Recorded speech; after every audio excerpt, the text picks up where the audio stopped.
Salut l'équipe, j'espère que vous allez bien. Aujourd'hui, on se retrouve dans une nouvelle vidéo pour parler d'une nouvelle conquête suivie par le FC Barcelone. Il s'agit de Franck Kessié qui serait pisté par le Barça. Donc accrochez-vous bien, on est parti pour une nouvelle vidéo.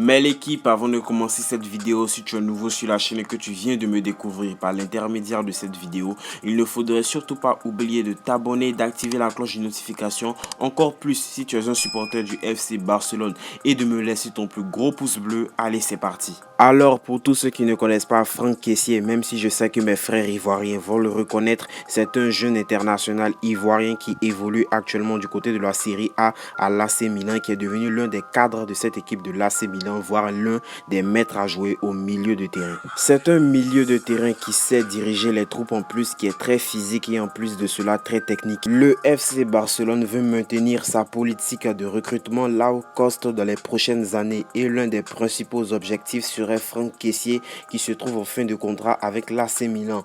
Le marché des transferts de l'été est désormais clos. Au Barça, Ronald Koeman voulait recruter un milieu de terrain pendant l'été, mais seuls des attaquants et des défenseurs ont rejoint son équipe. Ronald Koeman aurait besoin d'un milieu de terrain. Selon Mundo Deportivo Esport, l'international ivoirien serait dans les petits papiers du Barça, qui sait que la situation contractuelle du joueur avec Milan est compliquée actuellement. Le contrat du milieu de terrain prend fin en juin 2022 et le joueur sera libre de négocier avec le club de son choix dès le mois de janvier prochain. C'est un joueur qui, selon moi, a beaucoup progressé et est devenu incontournable dans le 11 de l'AC Milan. Selon Transfer Market, sa valeur marchande est estimée à 55 millions d'euros, alors que l'Observatoire du football la désignerait entre 30 et 46 millions d'euros. Bref, dites-moi ce que vous en pensez en commentaire. Merci d'avoir regardé la vidéo jusqu'au bout. C'était ton pote le tacticien du football. Tchuss.